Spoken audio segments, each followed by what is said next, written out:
Good evening, everybody. Welcome back to PSGL. George Morgan here, your commentator, alongside me, TK, who is going to be rounding off the season with me. Down the inside, absolutely impossible scene. This is for the win between these two. I'm on the edge of my seat. He needs to get it done now. Blakey will dive to the inside. We'll go bust. We got our elbows out. Ronard takes the lead. Because here comes Alfie Butcher. Can't really complain with that one. It's not going to be easy. The pressure is on, of course. Yarda Watmere is your champion. One. Good morning, good afternoon, and good evening wherever you are in the world. And welcome back for the final time this season here in Season 41. PSGL for PCF3. The title is still on the line as we head down here to Abu Dhabi. The duel in the desert between Francesco Largo and Tomasetto Alaya. It is going to be tense. It's going to be chaotic. And for everybody else, the gloves are off. So these two need to make sure they stay out of trouble. My name is Max Ring. I'll be taking you through all the action this evening alongside my good friend Myth Sky. How are you, Myth, on finale day? I'm doing very well. I'm very excited to see the final race here. We have 17 drivers out there on track, so we have quite a stacked race as well. The gap between championship leader Alaya and Lago is only 4 points. I already mentioned this before. Alaya has an extra podium to his name, which means that could help him in the championship fight in case we end up on equal points. But for now, Alaya just needs to outscore Lago by 4 points. Make sure that Lago doesn't outscore him by 4 points or more, and then he will be safe and sound, will be your Season 43 champion. Now, we have a lot to talk about tonight, Max, because also the next season that's going to be starting in about 3 weeks' time calendar has been revealed. But in the meantime, also the qualifying session has started. Some drivers are about to leave pit lane. Looks like Peter is already out on track. But maybe we have some time to talk about the new calendar, Max, before we dive into the chaotic scenes that we might see tonight. Yes, let's quickly run you through it. Some drivers, well, only Bieda out on the circuit at the moment. So at the moment, we do have a little bit of a quiet part of the session to talk about next season's calendar. So let's have a look at it now. Where for Season 42, here is your calendar. Starts on February 12th here for the PC division, where we head to Spain for round 1 for a trip to Baku, then followed to go over to Spielberg, Austria for round 3. Then we have a week break before we come back for Texas, Netherlands, Brazil, Singapore, Belgium, Abu Dhabi, and Jeddah. It's the final season before the F1 26 DLC. So we have the first 3 races and then a sprint to the finish from there. It's an interesting calendar. Many rogue places to go to, like Singapore and like Azerbaijan. It's going to be an interesting one for these drivers.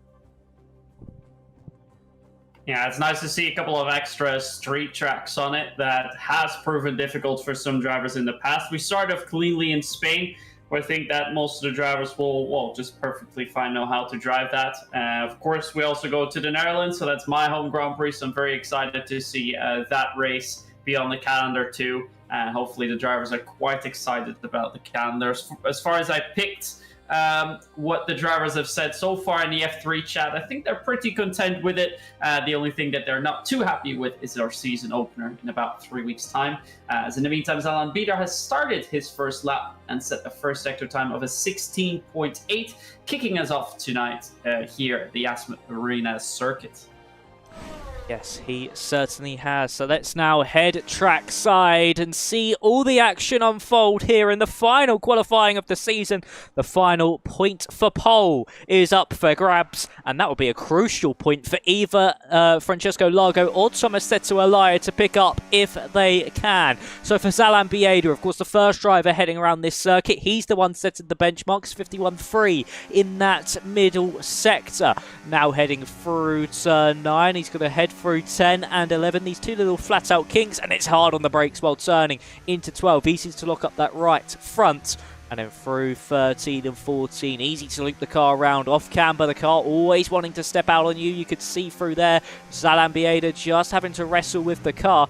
This doesn't seem to be an ultimate push lap here from Bieda so far. Across the line it will go. It's a 121.4. Seemed a little bit slow in that final sector, but still a good benchmark. And we can see what the others could potentially muster to fight against that. Yeah, in the meantime, Lago is approaching the end of the second sector, set a 16.8 in the first sector, marginally quicker than the man that we just saw before, and he's now a 10th up in that middle sector as Jensen Rausen just set the fastest lap time, 10th and a half up on Zalan Bieder. We saw that Tomasetto Elia, championship leader, invalidated through turns 2 and 3, meaning that he won't get a lap on the board, where instead Francesco Lago is going to be quite up there with the likes of Sixten Linhart and Jensen Rausen. Let's see if he can beat them as Langrock now goes quickest with a 21.2. Can Lago beat that, or will he just stay behind? He comes across at a 21.1, and he's a 10th up on everyone else. That is a beautiful first lap time there from Francesco Lago. Oleg Lebedovsky goes 6th fastest. Who else is going to be coming up to the line? Is Wojtek Steg going to be one of them? He's a little bit further back, but we'll stay on board a Red Bull through the final sector. But for Lago, that is spectacular. What a way to cement yourself in the early parts of the session. Steven Vasso now goes to the top of the times by 1,000th of a second. Here comes Steg. He goes 8th fastest. Claudio Diaz is on a lap time as well. He's currently down in 15th, yet to set a time. Across the line he'll go. He goes 13th fastest. What about Alexander Dimas, who got eliminated from contention last week due to a silly mistake in the pit stop strategy, and he has gone 9th fastest. So far Flack and Elia yet to set lap times, but Flack is still currently pushing on as he now makes his way through the final sector and is just invalidated. Now I'm quickly checking what Tomasetto Elia is doing. It looks like he is pushing, even though he was in the second one, although he's also harvesting a bit. I think he is just backed off now because he's on for 53.3. It's quite a bit slower than the other drivers have done so before. I'm expecting him to head into pit lane, and definitely the fuel is not there in the car at all. Flack has also gone into pit lane. More drivers are heading into pit lane for now. The gap's not too big, 4/10s between first and last so far of the 15 drivers that set a lap time. Most of the drivers around that 21.4 mark. That's where we see the most drivers, and a couple, 3 drivers in the 21.3s. And then only a handful breaking through in the 2s and the 0.1s. Expect to see low 21s, exceptionally maybe even a 20, but I don't think we're quite going to get there. Maybe F2 will get there in about an hour's worth of time, but for us, I think we'll stay in the lower 21.1s or 21.0, and I'm especially expecting a lot of Lago Elia, and I think Vasso for pole position is not one to count out for either, Max. No, he's certainly not. Vasso, especially in that qualifying, has been super quick all season long. He's just not really had the race pace or the luck in the race either to pull it off in the end. But of course, Vasso does lead the way by 1,000th of a second of title chasing Francesco Lago. Of course, if Lago gets pole, that gap shrinks to 3 points to Tomasetto Elia. But if Elia gets pole, it extends that margin by that extra point. It's 5 points in the favour of the Aston Martin driver. It's a difficult session so far for both Aston Martin team if they've had a tricky opening lap. Koya down in the slowest of all so far, and Tomasetto Elia, of course, not getting the lap time on the board. So for the British Racing Green outfit, it's not been the greatest of starts so far. Yeah, and you might think that pole position is not all too important, but what if the pole position doesn't go to either driver? Francesco Lago wins the race, Tomasetto Elia comes second. 16 points for number 1, 12 to number 2 would mean equal points. Now we go to the other stats. If Francesco Lago wins, he's on 2 race wins. For Tomasetto Elia, he is on 2 race wins. Pole positions, though, at the moment, there are 2 set by Francesco Lago, 1 by Elia. Second place is 2 to 1, although if Elia comes second, of course, he will have 3 second places to his name, 1 third place against the 3 of Lago, and both a total of, do I say that right? Yes, a total of, no, I'm missing one. Tomasetto Alai has an extra podium to his name. Yeah, he's got 5 podiums in total so far, would make it 6. For Lago would then make it 5. So that shows how important that pole position could be. Because if Alai gets that pole position, he's 1 point clear regardless. And it means if Lago finishes first, finishing second doesn't mean anything crazy, doesn't mean equal points. For Lago, it means if he gets pole position, winning the race gives him the title regardless of what Alaya does. So that is how much is on the line tonight. And that's why I think Lago is going to be pushing it to the max, risking those track limits, wanting to get that pole position. Oh, he certainly will. This is really a winner-takes-all scenario between the pair.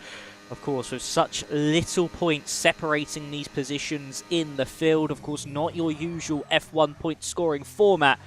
Does make things ever more challenging to overcome some deficits or even hold on to your championship lead. Kasper Flack is currently now pushing on through the middle sector, with a little bit wide through turn 6, and he's set a 51.4 in that middle sector. Too early on the turning as well through 9. He's going to compromise his run now all the way through turns 10 and 11. Everyone out of the circuit but Jensen Rowson, who unfortunately disconnected from the session. Hopefully for the Williams driver, he can get back into the car. And for Kasper Flack, make that a second invalidated lap. Rowson is back in. It's been a messy session so far for the V-Carb.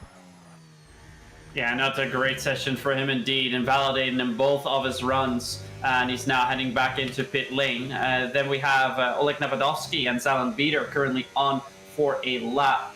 Of which Oleg is the first one to set a benchmark. Look at that. He's a 10th up in that first sector alone. He's now going into the 16.8, so he lost quite a bit of time earlier on with that first run. This would now put him pretty much equal time to Sixten Linnard, so wouldn't even gain him a position.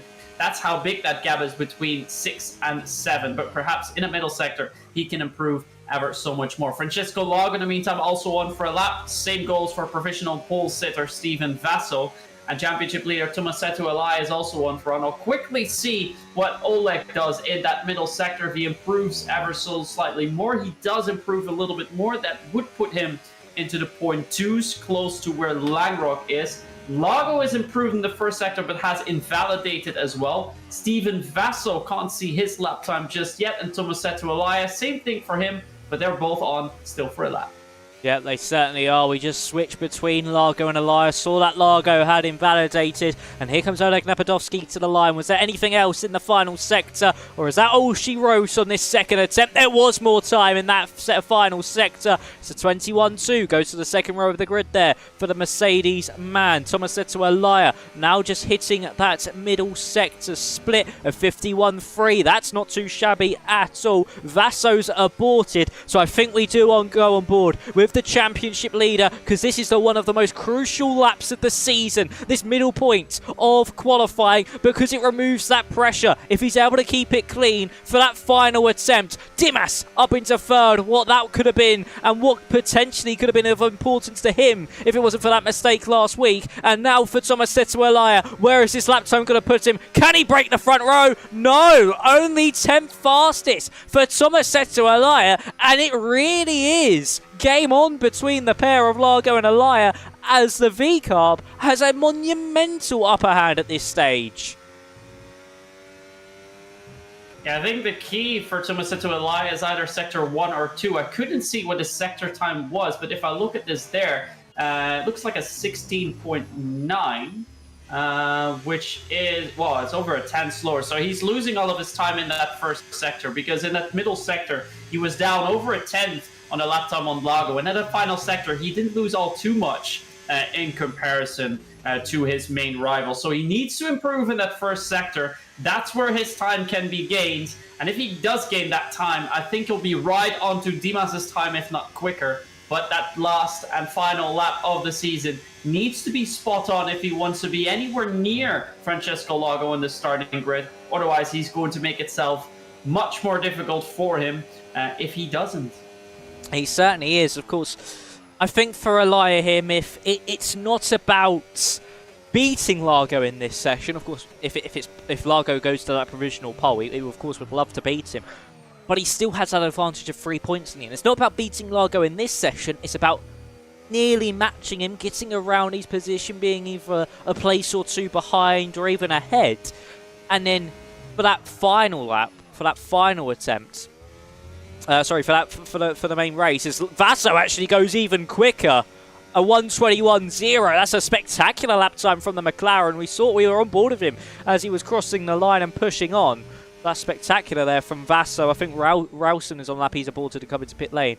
But for the race is where I think Elias' mentality is. I think that's where his mind is certainly aimed at, because, of course, as long as he's by Largo at this session, he can easily overtake him in the race. So he needs a good and strong final lap here to at least be within a couple places of Largo, or the championship could be over before we even get into that main race. Yeah, exactly. There's 9 places currently between them. 2nd for Largo, 11th for Tomasetto Alaya. And in the meantime, we saw Casper Flack invalidate a 3rd time, so he's back into pit lane, meaning that he won't have a set of fresh tires to go for that final run. And, well, that lap is do or die. You either set a good lap time or you validate and start all the way at the back of the grid in P17. So for quite a few drivers, it is a do or die kind of session.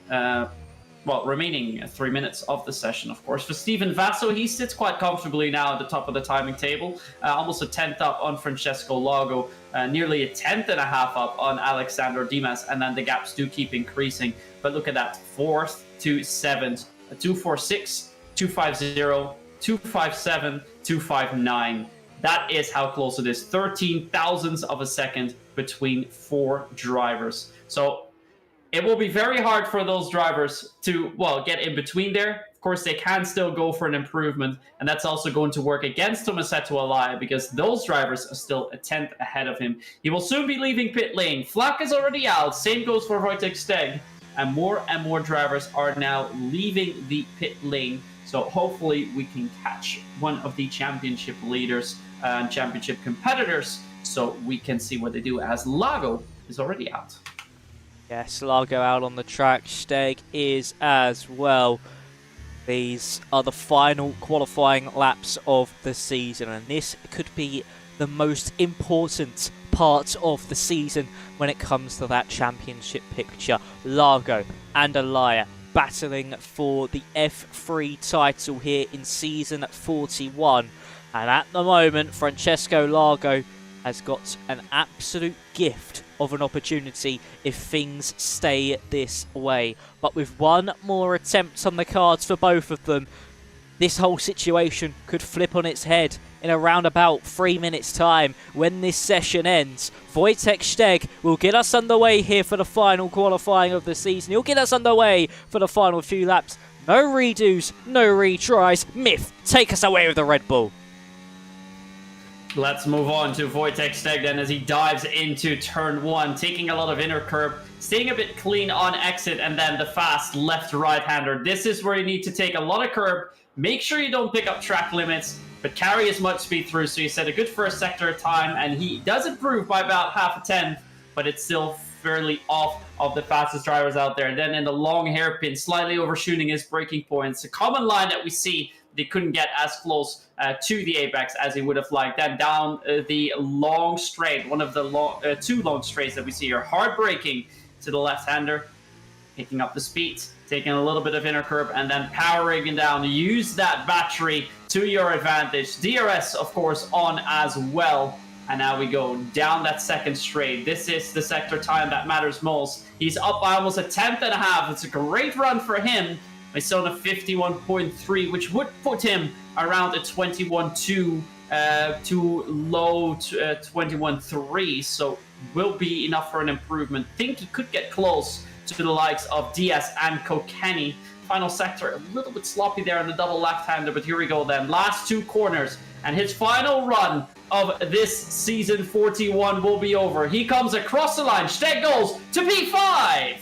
Spectacular lap time there from Wojtek Steg. Has Flack kept this one clean? He has. Across the line he goes. Only 14th fastest. Largo, we saw, is up by a tenth in the the middle sector, and it's now making his way through the final one. Bieda from out of nowhere now goes quickest, but has Largo done enough to snatch that away from the Alpine? Has he kept his nerve? Has he kept his bottle to take a provisional pole? He has, by 2 thousandths of a second. Lost time in the final part of the lap, but he is up, and he is on that provisional pole. That's so important for this session. Kokeni to third. Here comes Alexander Dimas. Can he find an improvement? No. What about his teammate Napadovsky? He's only just improved, and not by enough. Alaya, what is he doing in the middle sector? Only up by 300ths of a second. This could be so important for the title. Francesco Largo might have just sliced that deficit down to 3 points in the title fight. And here comes Alaya. Where's he going to go? Only 6th fastest. Francesco Largo, unless Faso can respond and say something about it, might have just pulled off one of the best qualifying performances we've seen all season long. He has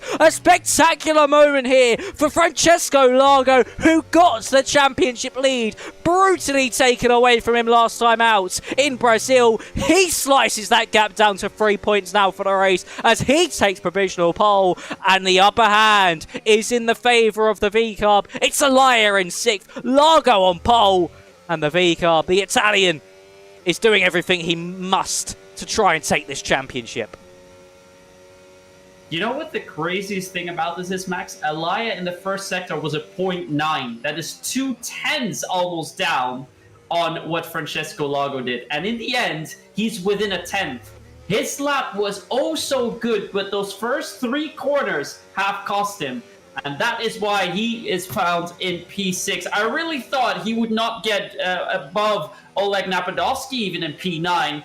But that final sector was a godsend for him, and that does at least put him within stone throw at P6. So hopes are still there, but Alaya knows now if Largo wins, it's championship over, regardless of what he does. And for Largo, this is the best that he could do. He gets pole position. The gap is now 3 points. Oh boy, we're going to see a great race here. We certainly are. The upper hand is with Francesco Largo. He's maximised his qualifying. And oh boy, look how close that was. Not even a 10th separating the top 7. It's Largo on pole from Zalan Bieda and Tamás Kokeni. A brilliant performance from both the Hungarians in the Alpines. Then it's Stephen Vasso in 4th, who was so close to staring at pole position. And unfortunately, that final lap got away from him. Then it is Dennis Lamrock, Tomasetto Alaya, our championship leader, 6th. Dimas, Diaz, Napadovsky, Steg, Vidler, Rausen, Basner, Lindhart, Flack, Kuya and Galloway. And look at that. Less than 0.2 of a second separating 13 cars. That is ridiculously close. And as we set up for this final race here in PSGL F3 of the season, Myth, who's going to take the title? Well, I wanted to talk about that, but are you seeing the same thing I'm seeing? They're clouds. They're clouds in Abu Dhabi. Are we going to see rain? That is actually a very, very strong, good question. When do we ever see clouds in Abu Dhabi? I can't remember, at least. That is... If we get rain, that would add... That would add a whole other factor to the entire championship and completely shake things up. What on earth could potentially be happening here tonight in F3? I was not expecting this. We were supposed to see just a fight. 3 points between Largo, who is on pole, and Tomasetto Alaya, a couple places down. But with potential rain in the mix, Max, what is going to happen? Oh, if rain does come down, it might just switch everything on its head. This is going to be the most interesting, most insane 45 minutes to an hour of potentially these drivers' lives. This could be something that they have never achieved before, especially for Largo and Alaya. The pressure is on their hands, and we are going to get underway for the final round of the season. It's Largo versus Alaya. It's Largo alongside Bieda, and we're underway here for the season finale in Abu Dhabi. And it's a spectacular start from the Italian, who leads the way into turn one. The two Hungarians slot into second and third of Bieda and Kokeni. The Alaya's not made a position off the start. It seems like everyone in the top 7 has had a very even getaway. Nobody able to make moves just yet. Are we going to see an aggressive Aston Martin into turn 5? No, we are not. And there's contact as Langrock sends it to the inside of Stephen Vasso and Tamas Kokeni. Luckily, everyone getting out unscathed. And now Langrock, with a slow exit, is falling into the clutches of Tomasetto Alaya as we make our way down into turn 6. Alaya being very cautious on this opening lap, knows he can't get involved in any unnecessary contact. The two Silver Arrows are side by side with Claudio Diaz. It's 3 wide within all this train, and they've actually lost a second to the cars in front. It's nearly 5 wide heading down into turn 9. It's 4 wide making our way into the left-hander, and look at that from Alexander Dimas. He swoops round all 5 drivers and picks up 7th place in this Grand Prix. Needs to hustle in this final sector to come back on Alaya, but that's a frantic opening lap, but Largo still leads the way. Yeah, and what the most surprising thing is Casper Flack started in P15. He's 6 places up. He's in P9. What an insane start that he has had. And he's overtaken so much as Steg sends it to the inside of Napadovsky, overtakes him in that final corner, and Rowson says thank you very much, as Whitler is now trying to overtake round the outside on Napadovsky too. So losing 3 places here in one turn, and is still fighting tooth and nail. Kyra has now also gone through. Victor Whitler has dropped 5 places. I think there might have been a slight bit of contact there as they're fighting all the way across the track. Tomasetto Alaya now down the inside of turn 4. He is ahead of Dennis Langrock. He is going to start his charge as Tomas Kokeni is getting awfully close to the back of his teammate Alan Beater. They're going to go side by side down the inside. Tomas Kokeni goes, and he's passed for P2. Brilliant stuff there from the two Alpines. Even though they were scrapping hard, it's brilliant racing respect. And look at this. It's Tamas Kokeni all over the back now. Francesco Largo, who looks to the outside, does the Alpine. Can he make it 2 places in the span of 3 corners? He tries to hold this one. Of course, he's going to have a little less grip on that outside, but he's able to swoop right round on Francesco Largo, and he's up into that race lead. Largo has been overtaking. That's 1 car less in between himself and, of course, Tomasetto Alaya, who cannot be quiet in this race. Alaya needs to get by these drivers. He cannot be patient. He has to just try and be aggressive in this one to at least get onto the back of Francesco Largo. But, of course, 29 laps are ahead of us this evening. We're on lap 3 of 29. It's Kokeni, who has had a brilliant lap 2, up many places. Everybody on the mediums except for Diaz, Goya, Vidler and Beisner. And I think why Napadovsky was dropping places here, Myth, was because he disconnected from the session. And that does explain quite a bit, and that also explains why there was a send so far late on in the lap in that final corner. Not really the moment where you usually go for overtakes, as Vasso has now gotten past Alan Beater at the start of the main straight. So shows how much overspeed he has. They still go side by side, so there might be some sort of send down the inside that he needs to do. He tries to brake late. Side by side, they still go. I got a great view from Tomasetto Alaya's wing as the two tussle and still are going for it. We see Vasso on the inside. He's slightly behind Zalan Beater. He has to slot in behind now. Is he going to go for a send in that long left-hander? It looks like he's had to back off at least for now, but he's definitely going to try again once more. He's trying to charge up. That is less than a 10th. Can he go for a switchback? No, he stays behind for now, so it's attack fended off for the time being. Kokeni has gone a 6-10 gap on Lago, so that is good news for him as well. But the biggest thing here, Max, with Lago second,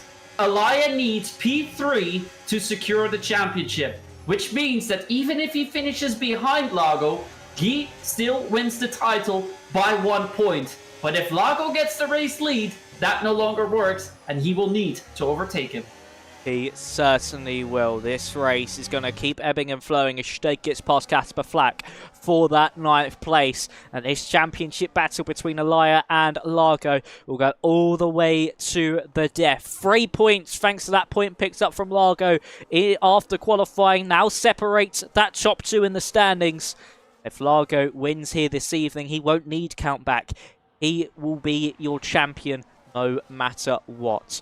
For Elia, he just needs to finish third or outscore Francesco Largo. He needs to finish ahead. If he does that, he will be champion. So there's a lot more for Largo to do than Elia when it comes to the maths. But at the minute, Largo is doing everything he possibly can. He's maximising this evening so far, whereas Elia is going to be stuck behind a very tricky McLaren of Stephen Vasso.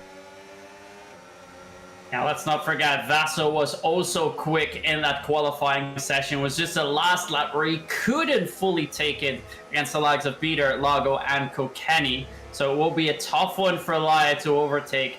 Looks like he's seemingly stuck for the time being. They are trying to go for little jabs and go for overtakes, but for now they have to wait. As I still keep looking at those clouds looming around the circuit, they do seem to be quite far away.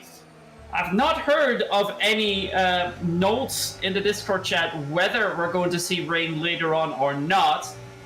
But with these clouds looming up, and especially now, look at that on top of your screen towards the right side. There's an awful lot of clouds, big clouds as well. And I do wonder, are they going to come to the track, or are we just going to see a dry race all the way through? That certainly is what's going to be on everybody's minds. Is it going to rain or is it not? Of course, these drivers have the intel from the game beforehand, so they know if any rain is on the horizons. But for us here and you guys at home, we have no idea. Dimas was fighting there with Diaz, just bogged down Steg ever so slightly, and that might now allow Casper Flack to have an opportunity at an attack. But no, just doesn't seem to have the straight line speed that the Red Bull does as we head into turn 9. And this train goes all the way from 1st down to 17th. So it means that the undercut could be extremely powerful for some of these guys lower down the order, and they could see themselves, by the time everybody comes into pit lane, Myth, if you're on the mediums, from, say, like Flack's position in 10th, potentially up into 4th place by the end of it after a couple of laps, if they come in that early. So their strategy is going to be a big factor as well, because you don't want to afford getting undercut, but you don't want to come in too early either. Now, we saw that perfectly fine last race. The moment that you choose to go into pit lane really decided for a couple of drivers who was going to be leading the pack. And of course, that late safety car threw everything out of the window, and especially for then race leader Alexander Dimas. He finished in P12 in the end, where he could have been right up there in the championship fight. He now finds himself 25 points shy, I believe, so no longer in contention anymore. Just quickly coming back on the weather that we spoke of. We are aware, of course, that this track is in the desert. Normally would not expect any rain, but the fact that we do see clouds, which at least I normally don't see, is something that I do want to pick up on. Are the chances high we're going to see rain? No, of course not. But when we see clouds, we're always looking out for what's happening. To be fair, sometimes it does seem to be looking darker, but I think it's pretty much the same, at least for a few laps now. Yeah, it certainly is, and you never know. It's happened before in PSGL when we've been to the likes of Saudi Arabia, especially in PC F1 for that one. There was some rain there, back all the way, I think, to season 32 or something along those lines. It was quite a while ago, but you never know. It's something that can happen once in a blue moon, so never rule it out. It's never impossible. Francesco Largo, though, still sitting in 2nd. I wonder here, Myth, if Largo did actually let Kokeni through so he could save the battery and sit within somebody's DRS. And that's why, of course, he wouldn't want to fight because it's so early in the race, but he's also able to save the tyres, save the battery, and keep himself from no threat. He don't have to lead the pace, he don't have to push. So he can just save exactly how he wants to at the moment, because even if he falls 7 to 8 tenths back like he is now, by the time we reach turn 9, he'll be all over the gearbox of Kokeni, and he can rinse and repeat that format. Yeah, I think it's a little bit of both. We, of course, saw Kokeni overtakes Alan Beater at the same part of that lap, so it's just Kokeni trying to go for a charge, and I think for now, Lago just sits comfortably behind. Most of the drivers are not really going for any overtakes anymore in the previous couple of laps. Oleg Napadovsky, though, is gaining heaps amount of time on Lucas Beisner, but I think he has indeed made a pit stop. I say that we don't see a lot of overtakes, but Daniel Ricciardo has just gone for an overtake onto Jensen Ralston, puts himself in P11. But everyone is still inside that same DRS train bar, of course. Oleg Napadovsky, who's made that pit stop. Galinay has now gone past Ralston as well, who's dropped quite a few positions. But he's seemingly driving a little bit slower. I wonder if anything happened there. I think the AI might have taken over because quite a few drivers are coming through, and indeed does seem to be slowing down quite a bit there. Yeah, he did just disconnect from the session. I just saw the pop-up not too long ago. Once Daniel got by, it popped up saying Jensen had left the session, unfortunately. So some issues plaguing him this whole evening because, of course, he disconnected in qualifying as well. And here in the race, it has done the exact same thing. Napadovsky on those fresh hards has set the fastest lap of this Grand Prix, and he's really found some time to the cars in front. He's around about 14 seconds behind now on Lucas Basler, and to think when these drivers were heading into turn 9, it was only 16, so he's got heaps of pace on those hard compounded tyres right now. Not sure if it's a 2 or a 1 stop around here. I think it is a 1 stop possible, as there was some contact there between Galinay and Daniel Koya. This could be a battle brewing in the making as well. But these hard tyre runners, they're going to be starting to get faster than the mediums at this point here, Miff, as the pendulum swings into their favour. And for Claudio Diaz, he might be one to make an impression, as he's all over the back of Dimas. Yeah, I think most drivers will choose for a one-stop strategy here, with the mediums coming in maybe around lap 12 earliest, and then a couple of laps later, maybe the other ones, maybe even lap 11 actually. As for like Napadovsky, he stopped so early, I think he's going for a 2-stopper, but he's making up so much time. He is, let's see, about 14 seconds behind Lucas Beisner. That was 2.5 to 3 laps ago was 18 seconds, so he's gaining by about a second and a half each lap, and that will increase slightly over the next few laps too. So he's making up quite a bit of time. Maybe later on in the session we might see him fighting for it. Ralston, of course, still dropping back further because of that disconnect that he's had, and he has not yet returned. As to quickly answer some questions out there in the chat about seasons and such, I see that you're asking about the F1. For F1, indeed, I'm not sure exactly what is going to be happening there. Today, season 42, the new season was announced, so that season will be starting in 3 weeks' time, and that will be for tiers F2 and below. That will be the last season in the F125 iteration. Of course, we'll continue with this game in 26 with that DLC that's going to come out. But I think that also coincides a little, well, not coincides, but might affect what is going to be happening with F1 and the other tiers. So for me, at least, no information on those higher tiers, as it's for us, F3, but also F2 and anything below that. This is the final season of the race. F2 has their championship decided. For us, not yet. The fight is between Lago in second, Alaya in fifth. 3 points between them in favor of Alaya. As for the other tiers, not entirely sure, to be honest. But we'll all come back again in 3 weeks' time for a new season that starts in Spain. Plenty to be excited for next season. Not a quick turnaround, to be fair, for us here in PSGL. Only 3 weeks of a gap. We can be a little bit more, but of course, but with the new F126 DLC coming out and not knowing when that may be, have to do these quick turnarounds because exactly when they're going to appear. Oleg Napadovsky has jumped Kasper Flak by quite some margin here, Myth. He was, of course, down in 17th place when he came into the pit lane. He's now 7.3 seconds clear of Kasper Flak. So that means he'll be net race leader by the time everybody else comes into pit lane. But, of course, being on that 2-stop will severely weaken his chances of winning this race. You never know. We saw Largo do the alternate strategy last week, and if it wasn't for that safety car, could have been on for the race victory. We see the same here from Napadovsky, the only driver on the 2-stop, potentially going for a race victory by the time we reach lap 29. Yeah, also Flack has been in quite early. He's, of course, gone for a regular pit stop. Rowson has also come in, but that's still the AI driving for him.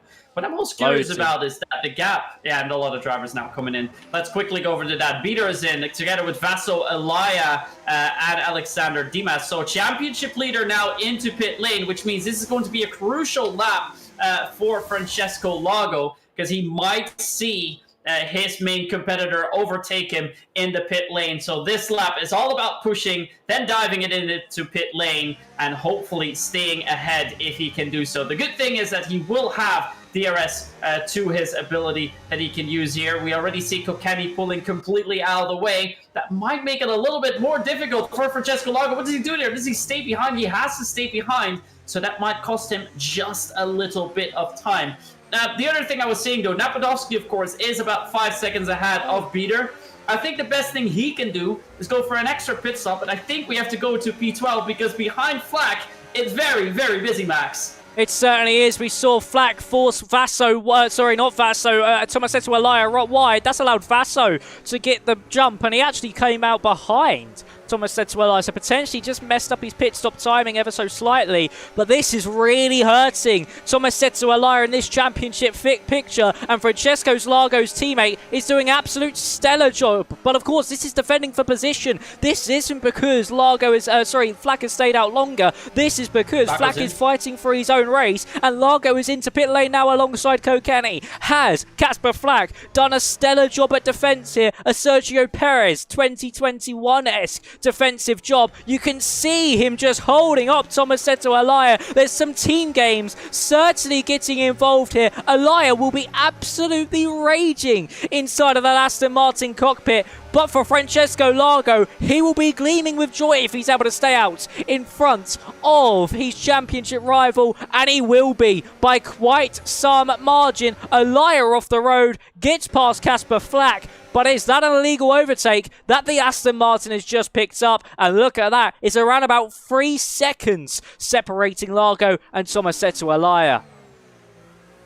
That is a big, big moment in the race, and that is something that will be talked about a lot. Flack playing the team game here for Francesco Lago, and Alaya going off track in turn 1 in order to overtake, as we now have Dennis Langrock trying to charge around the inside. Look at that, 2 men just fly past him. One from the left, one from the right, and Alaya is all the way under pressure. Flack is coming back. Alaya has to fight. Langrock is starting to disappear there just ever so slightly, but can he keep Casper Flack behind? Flack is fighting. Round the outside goes Alexander Dimas. There's contact as we dive into it. Alaya pushing Flack wide. He's now clear of Casper Flack, but this is something that will be talked about a lot, and it's pretty much kicking off between Alaya and championship teammate Casper Flack, as Francesco Lago has no worries about that at all, and he is clearly ahead by quite some time.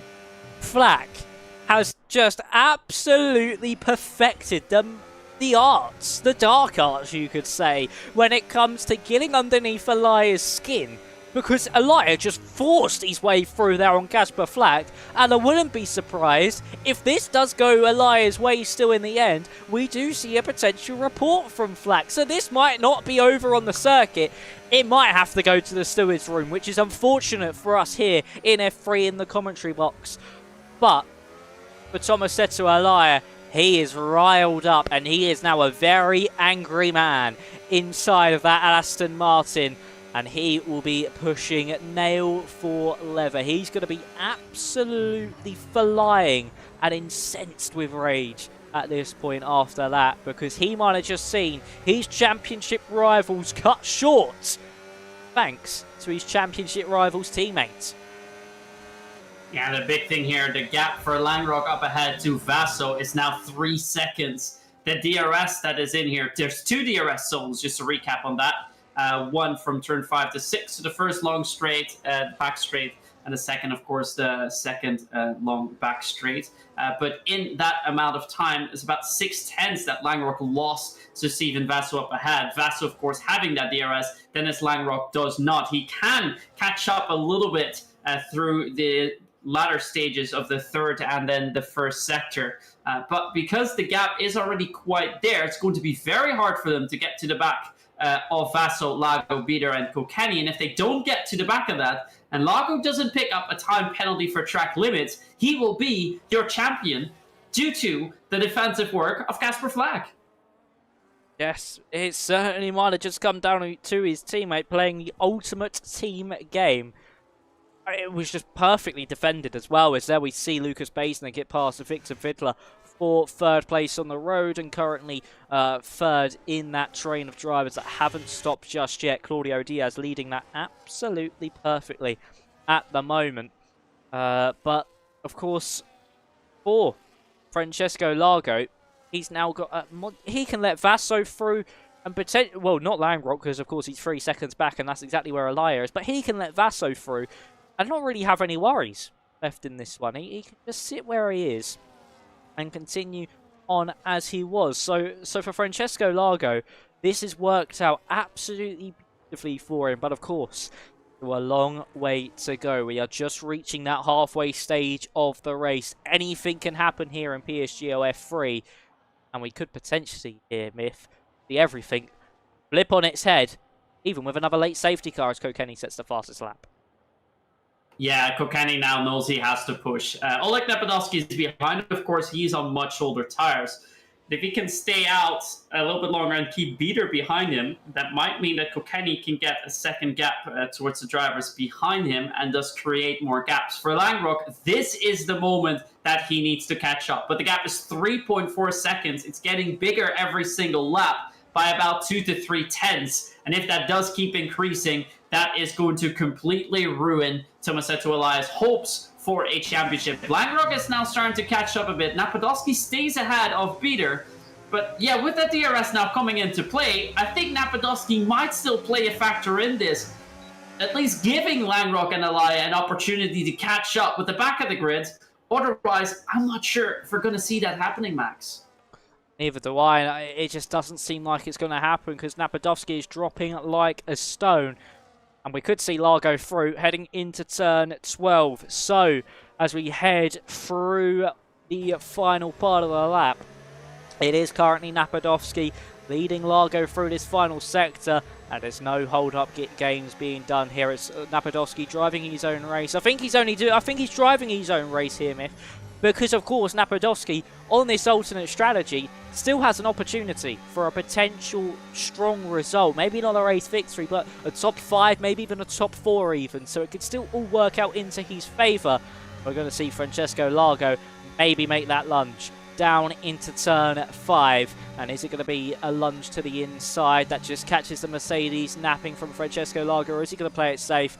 He's playing it safe. He knows there's such a big picture. He knows there's such a big moment on the line. He can't risk going for overtakes into the corners. He does it down the straight, set it up beautifully, and Largo moves himself back up into a net third place. Surely Vaso following him through shortly. Yeah, we see, meanwhile, the gap to Langrock is now 3.3. The last lap, a couple of tenths clawed back by Langrock. Onto Steven Vaso. But yeah, Vaso is now going to overtake Napodowski. The big question rather is, can Napodowski stay within that DRS train, or is he going to fall back? And that is also going to affect what Langrock, Elia, Dimas, and in a short moment, Steg will be able to do. So more about that in a bit. I think this is the moment, though, that Langrock just needs to continue on pushing. Elia is still within 6 tenths of that. Kokeni has caught up in the meantime with the likes of Victor Whittler and Lucas Beisner.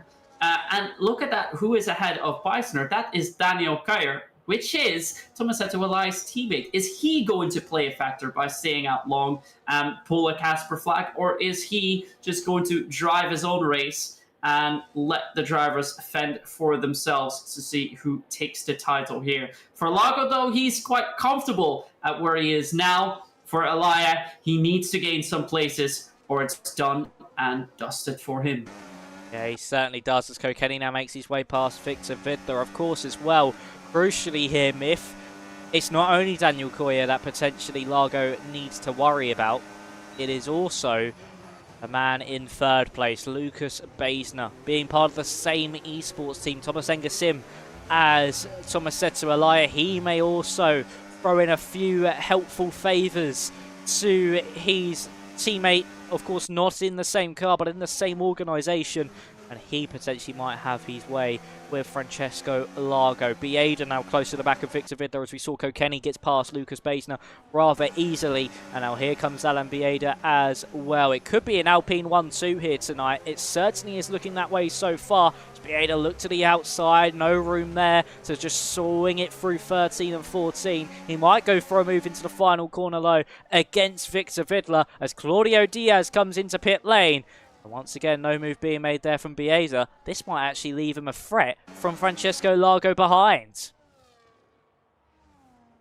Yeah, and indeed, just to come back on that after a comment in the chat, indeed, even though you're in the same team, official team, that is not the same as being in the same livery and in-game team. Of course, as in-game team, you can support each other. Being under the same organization does not.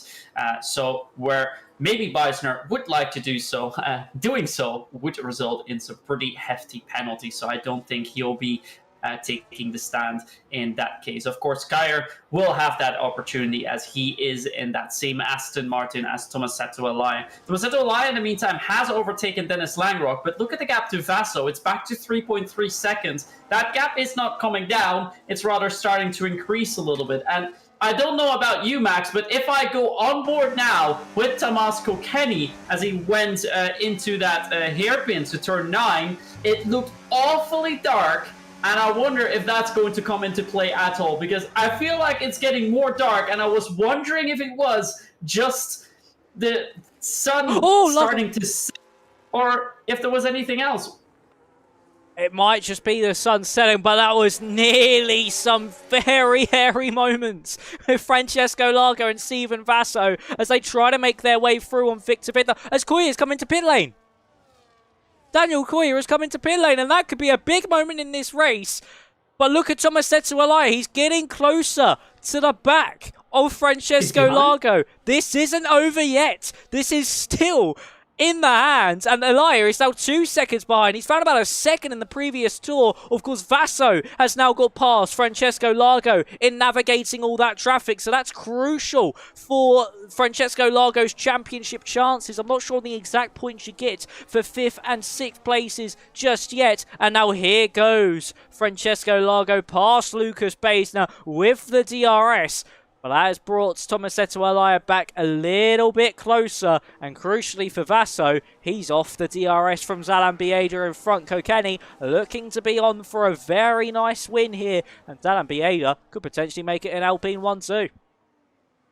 Yeah, Alaya definitely pushing a lot more, but even with that, Largo needs to overtake Steven Vassell. He is going side by side with him, trying to go round the outside for turn 9. That will, of course, put him on the inside for turns 10 and 11. He looks like he's through. He is indeed back through, but this is a crucial moment in the race, because if Largo loses that battle to Vassell, finishes in P4, Alaya likely is going to finish in P5, which means, based on points, if the stewards do not get involved, Alaya would take the championship. Alaya is now getting within a second of Baesner. Baesner has gone into pit lane, so the gap is about 2 seconds. But with Largo and Vasso, if they fight more and more, that means that Alaya has once again a bigger chance to get back into that race, as Steven Vasso goes very wide on the exit of turn 1. That is going to at least give Largo a little bit of a breathing space. But something else that just caught a moment ago, Max. How on earth did Kokeni get over 2 seconds ahead of Zalan Bieda in second?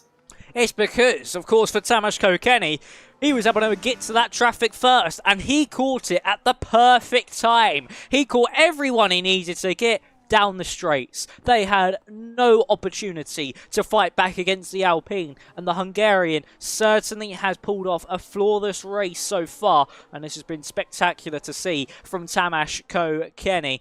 Same alongside Zalan Bieda as well. It's not really had many moments to shine for the Alpine outfit has Zalan Bieda this season.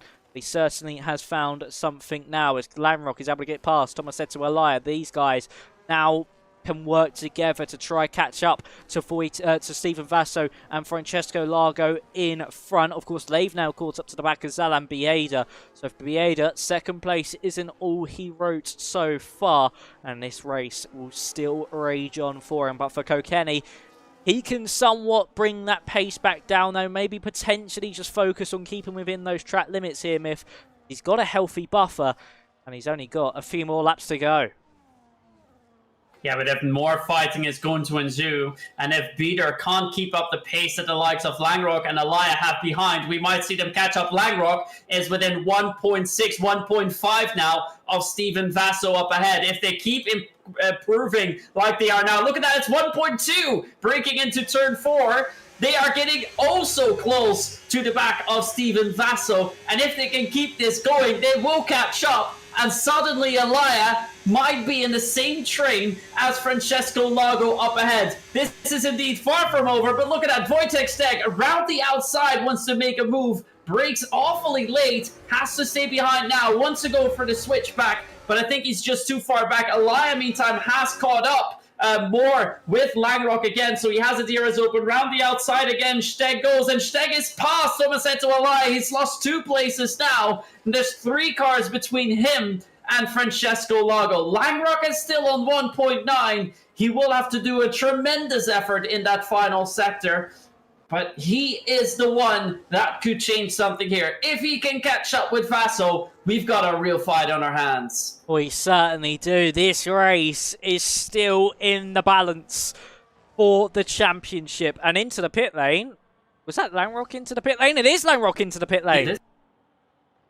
Langrock into the pit. So does this say a 2-stop strategy is certainly within the cards here, Myth? Or is that just a miscalculation from the German driver? Because he was on the same age tyres as Tomasetto Alaya. Everybody else has made 17 laps. New hards for Langrock. This is a very risky strategy here from Dennis, and I'm not sure if it's going to work. I'm not too sure either. If he'd gone for the mediums, I perhaps would have understood, because the likes of Kaya, Riddler, and Beisner stopped for that a couple of laps ago, but he also has to overtake them, and Kaya, just to name one, is over 10 seconds ahead of him. Kaya actually not too far behind the likes of Galaney. Then it's another 3 seconds until the back of Casper Flagg, and then he's close to them. But look at that, Claudio Diaz, who has made that pit stop earlier on, is on mediums. He has just overtaken Tomasetto Alaya for P6. So one man that has gone for the hard medium strategy is now on for it. He is now going to challenge Wojtek Steg, another competitor getting in the way of Tomasetto Alaya. And for Francesco Lago, this is amazing news. It certainly is, and for Francesco Lago, with each lap that seems to tick by, the favours get better and better. The odds in his hands, the closer he gets to this championship, is certainly improving second by second, lap by lap. It was 1 place separating himself and Tomasetto Alaya. It's now 4. Alaya down in 7th, Lago up in 3rd, and Alaya here, Myth, needs an absolute miracle if he wants any chance of taking this title, because Francesco Lago can now just run the rest of this race sitting behind Zalan Bieda, and he will be world champion.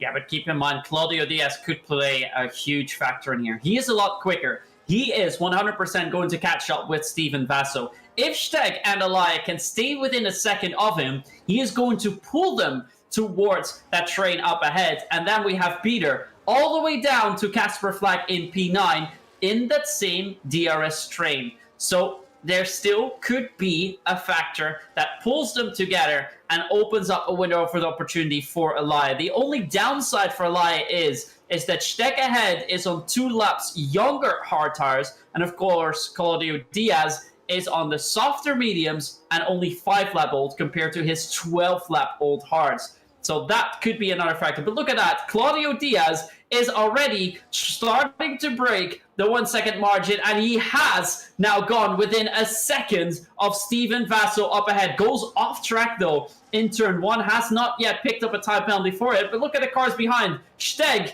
8 tenths. Tomasetto Alaya. Oh, that's 1.1. That's not good. Alaya needs to catch up just before breaking into this corner. Otherwise, there's no DRS for him, and that will mean the end of it. Beister is retired from the session into pit lane, but Alaya does not have DRS to the drivers up ahead, and this opens up an opportunity for Alexander Dimas to overtake, where it was the moment that he could hang in, as Steg did. Alaya has now cut off from the train.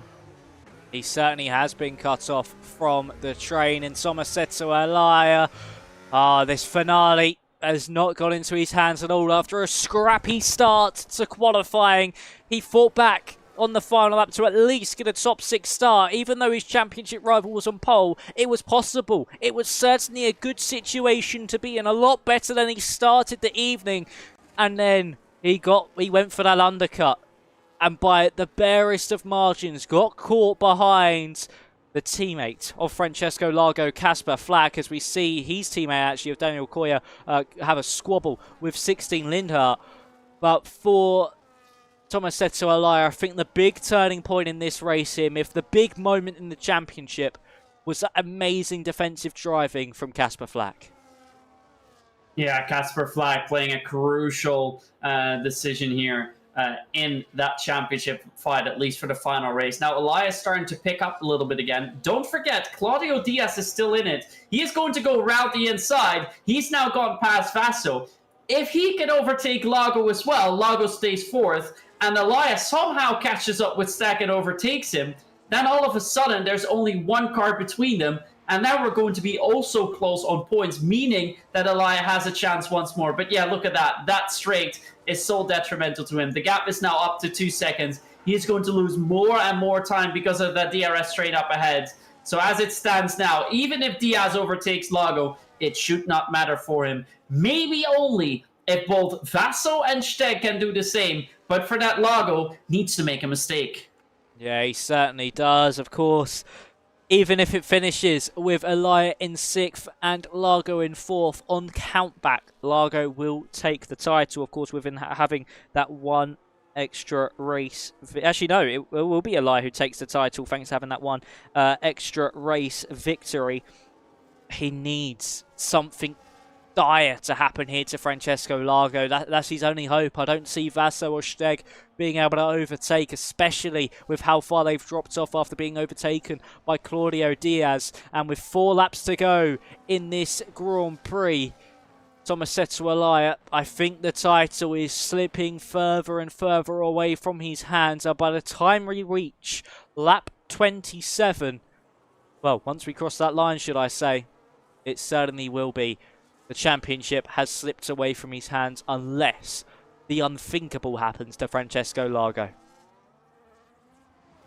Yeah, just a few laps are going to decide all. We just see Ralston pull out, who's been overtaken. Oh, he almost sends it into the back of Francesco Largo. That would have been quite the ending to an already crazy championship, but thankfully that does not happen, and Largo stays comfortably ahead. He's getting close to the back of Beater. I think he's starting to ramp up a possible attack. Had a cheeky look there around the outside, but had to back off at least for now. Kyer, in the meantime, has caught up with Flack and that train with Dimas and Elia. So another thing that Elia has to worry about, a man charging on the mediums, but that is his teammate, so maybe his teammate will cut him some leeway and stay behind just for the unlikely event that Largo does lose more places and Elia can still win it on camera. We have a yellow though in the middle parts of the second. I think that was for Victor Whittler.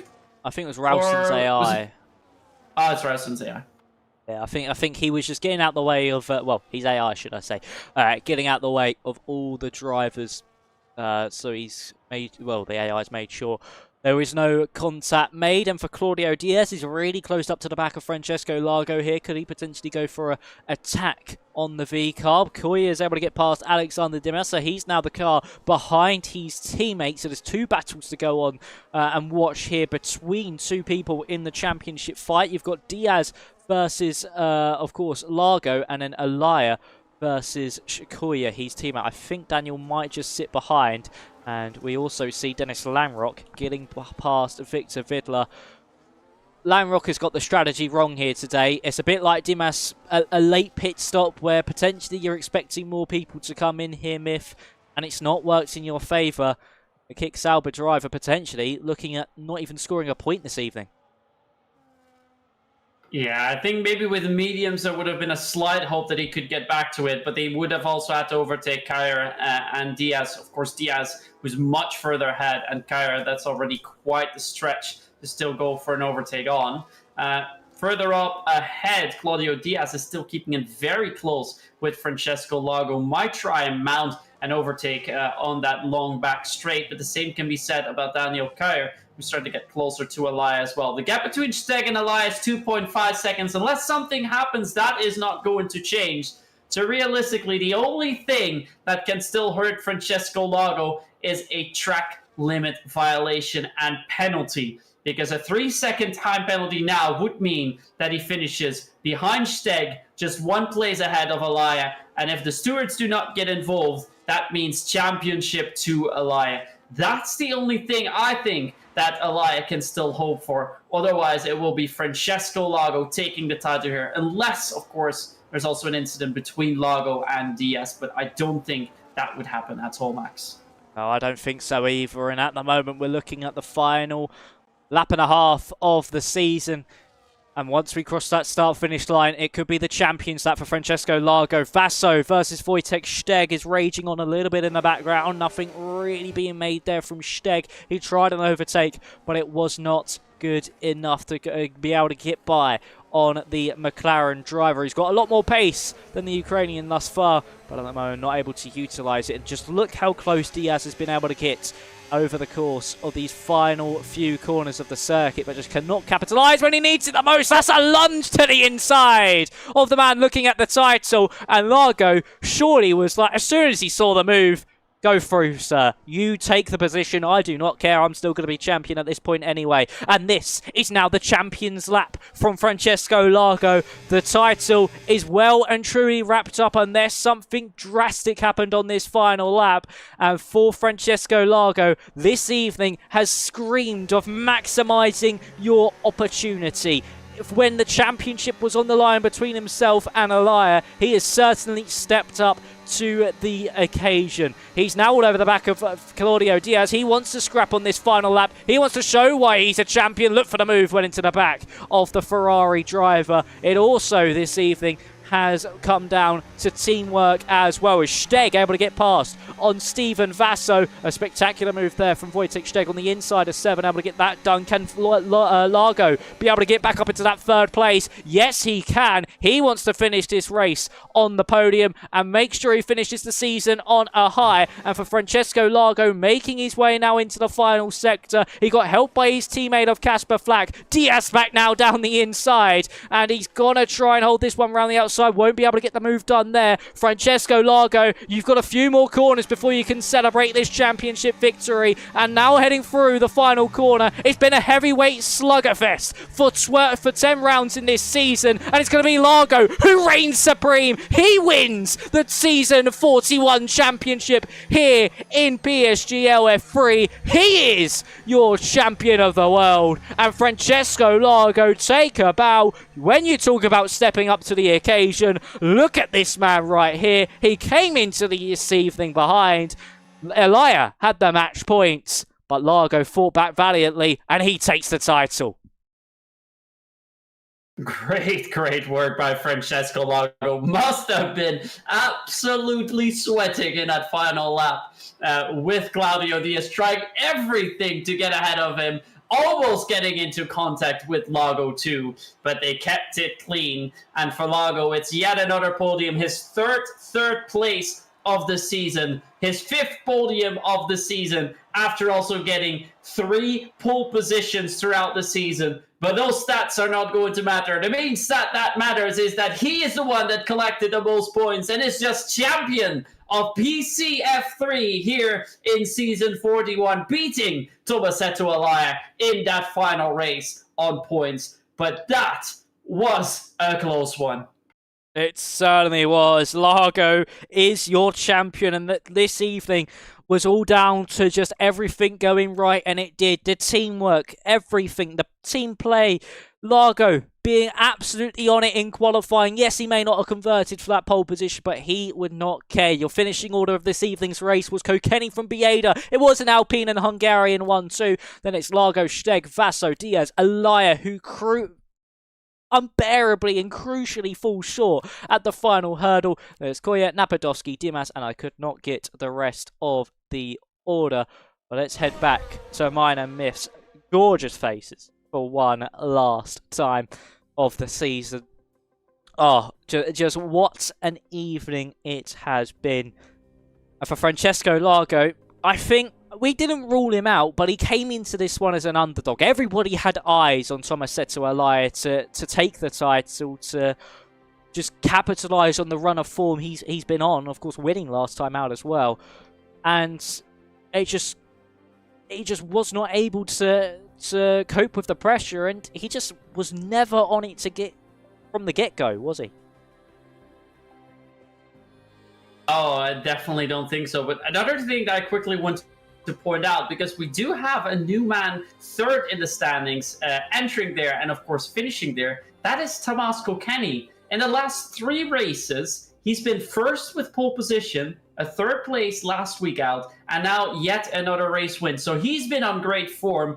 I congratulate him on 3rd in the standings. But of course, the main words will go out to a man that finished in P3 tonight, but takes the title here. Staying the most resilient, and especially in qualifying session, making the difference there. And then in the race, it was all about keeping that difference. Don't do anything crazy. Don't do anything stupid. And he did that well. So great effort to him. I hope we get to speak to him in the commentary box. So let's quickly see if we're going to get any interviews going here tonight, because that would be the best way to end off the season, wouldn't it be, Max? Oh, I certainly would. I'd love to hear from our championship leader if we can get him into the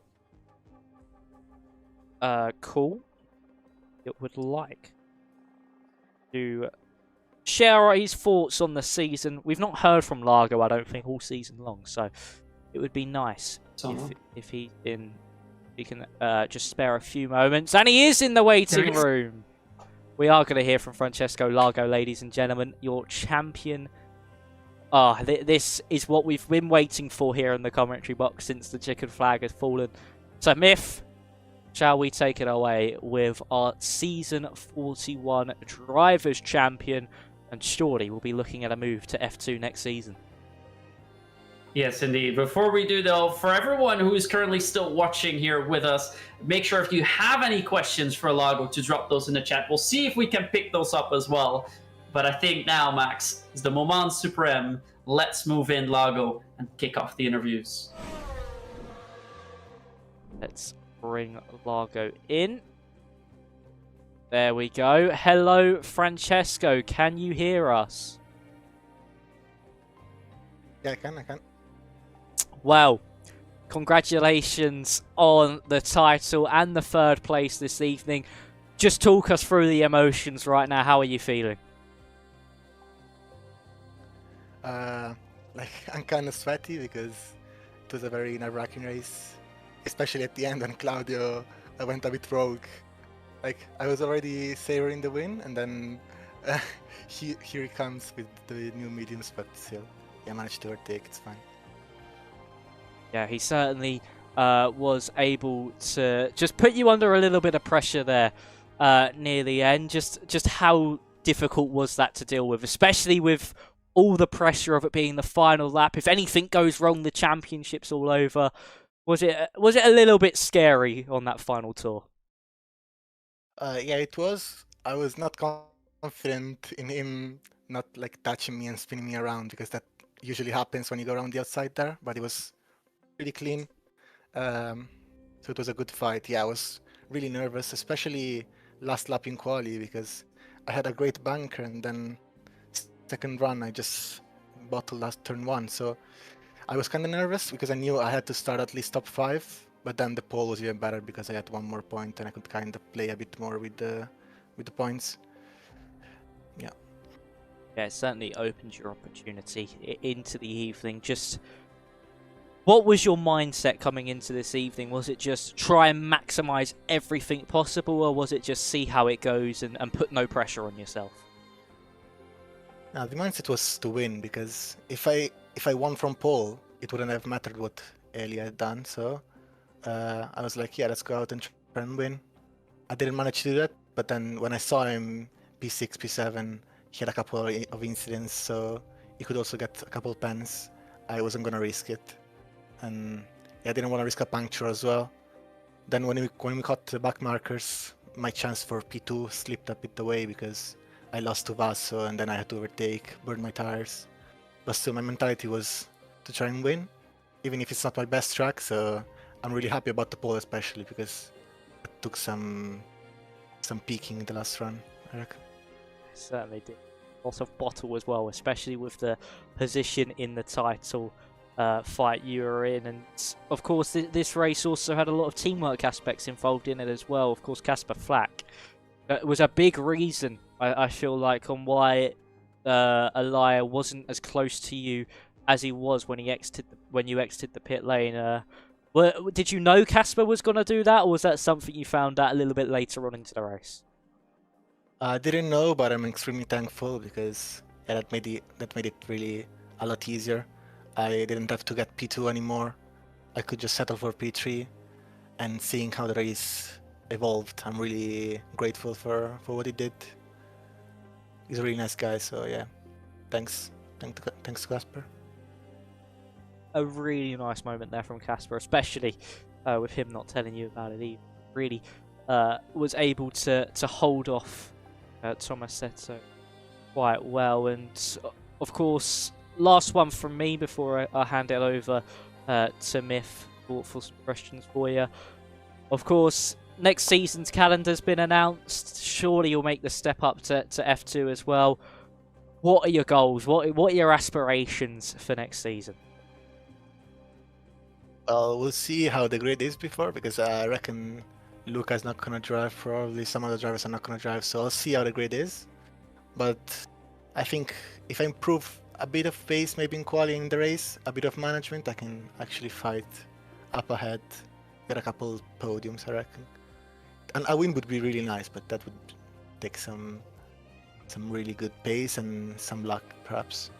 Well, anything can happen. And actually, quickly, one more, Largo. What's your favourite track on next calendar?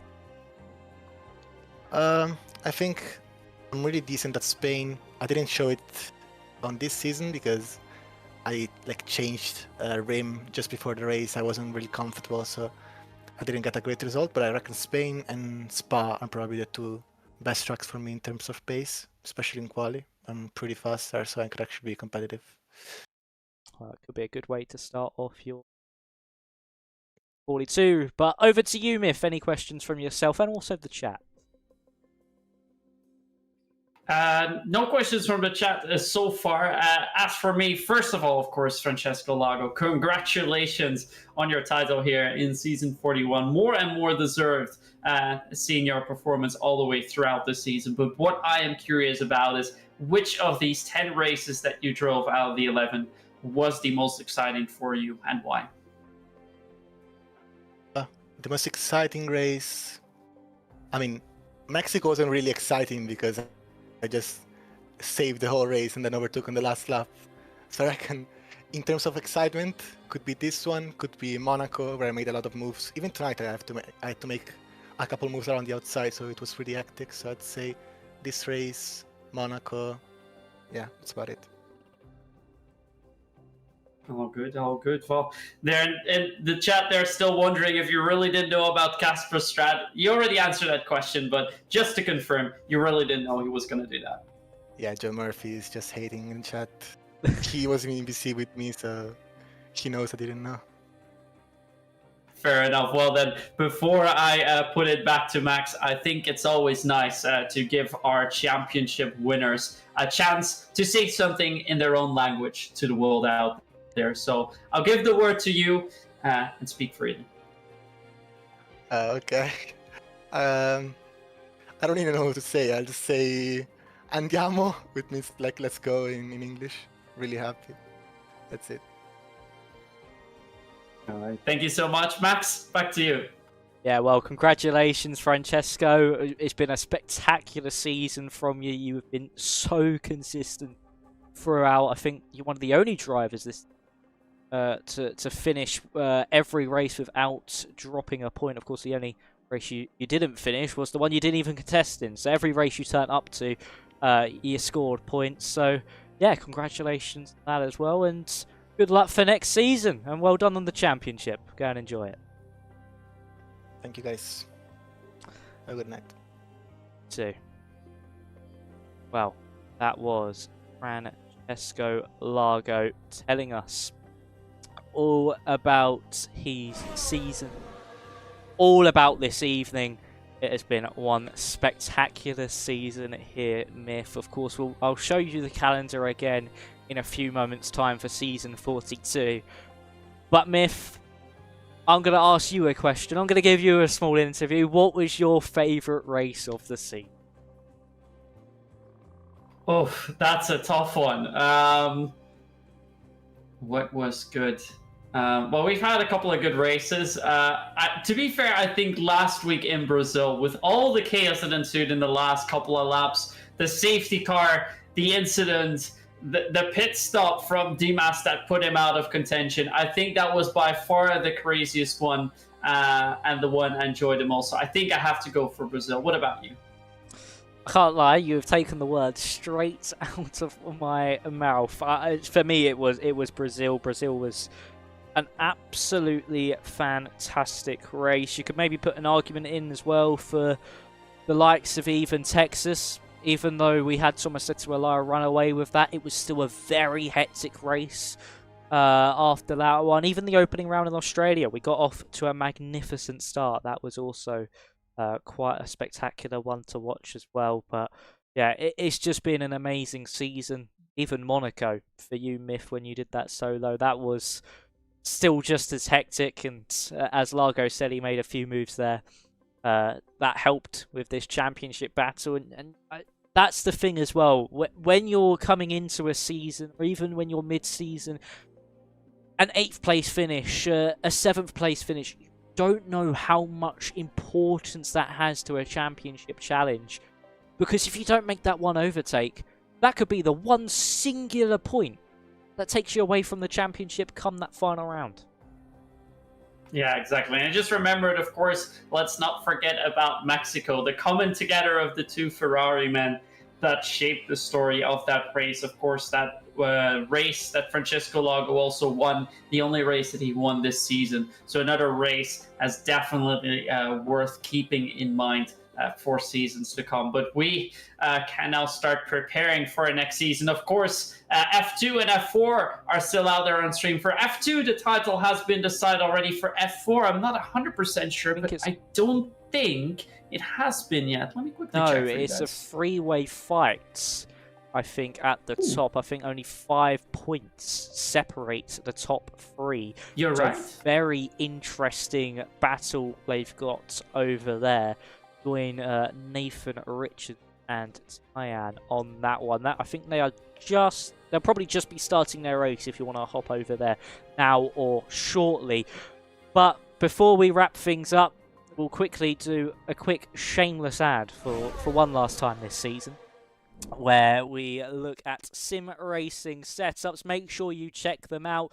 Get 5% off with using code PSGL. You get quality race wet setups, you get optimal race strategies. They get instantly updated whenever a small tweak to the game's been made and something becomes a little bit more powerful than previously. It's compatible with all platforms. You get an esports and stable setup. Esports is if you want to be a little bit more on the aggressive side, whereas stable, you get a bit more response from that rear end. And yeah, if you use code PSGL, you get a 5% discount if you head over to simracingsetup.com. And then finally, Myth will take everybody through next season's calendar and what we can look forward to over the coming months. Of course, 3 weeks off here for me and you, Myth. We get to rest our voices slightly. It's going to be an exciting 10 rounds ahead. Yeah, we will indeed have 3 weeks of a breather before the next season is going to start. It's going to kick off in Spain for round 1 of season 42. Then we move to Azerbaijan, one of the street circuits that we're going to see, one of 3 out of 10 rounds that will be on the streets. Then it's Austria before we have a break week in March before returning to Texas for round 4. Then it's the Netherlands in round 5, moving on to Brazil, Singapore, Belgium, Abu Dhabi, and then your season finale on either April 23rd or 27th. I believe it's April 23rd for us, where in Jeddah we will round off season 42. And of course, by then, the real world F1 season has started, and around that time, not too far from then, we should be expecting F1 26 DLC to appear as well, so we can prepare for the new season where, well, a big thing is going to change, of course, when we go to season 43. Of course, there's still a whole season to go, but with an extra team coming in to the real F1 world, that means that for us, we're not going to see 20 drivers, but we're going to see that up to 22, perhaps as well. So very much looking forward to that, but we have the main thing to look out forward to first. So that's season 42 starting in 3 weeks' time in Spain. It certainly is, all the way on the 12th of February. So you want to miss that at all. But for us here in PSGL F3, I think that is going to be us for the season. That is a wrap. It is Largo who takes the title. Myth, before we head off, just like I usually do on a stream, but this time it's the last one of the season. Is there any last word from you this evening on the season? Well, I think we've had quite the exciting season here, and I'm very thankful that I was able to appear a lot more this time in season 41 comparison to the season before, and of course very excited to be back again next season, and we'll see where we end up in which tier, but regardless, you will see at least me, I'm pretty sure Max as well, back in the commentary box in 3 weeks' time. And I thank you for the support out there in the chat. I hope you enjoyed it all so much, and I look forward to seeing you all soon. Yes, thank you everybody who's tuned in all throughout the season, even if this is your first race or if you were back with us all the way at the start of the season at Australia. Thank you for joining us on this spectacular journey throughout the season. It will be me and Myth back next season. If we're together, we do not know. If we're in separate tiers, make sure you look out for us anyway. And yeah, it's going to be an exciting season ahead for season 42. Thank you to the drivers as well who have put on a spectacular show for us all season long. And also the team at PSGL. It would not be possible without them. If you want to sign up for season 42, make sure to join the Discord. I think you've got to sign up before the 4th of February, before the sign-ups closed. It could be a little bit later than that, but join the Discord ASAP. Join off our socials on the likes of X, also known as Twitter, at PSGL, and then also, well, where you are right now, you can join off one of the... But that's going to be all, ladies and gentlemen. If you're going to be driving next season, we'll see you on the track. If you're going to be spectating and sitting with us in the commentary, make sure you tune in and enjoy. But we shall see you in 3 weeks' time. Congratulations to Francesco Largo on the championship. Commiserations to Tomasetto Alaya and everybody else. And we shall see you in 3 weeks' time. To Catalonia, we will go. See you in the next one. Thank you all very much for watching. It has been an absolute pleasure to bring you this season. Thank you and bye-bye.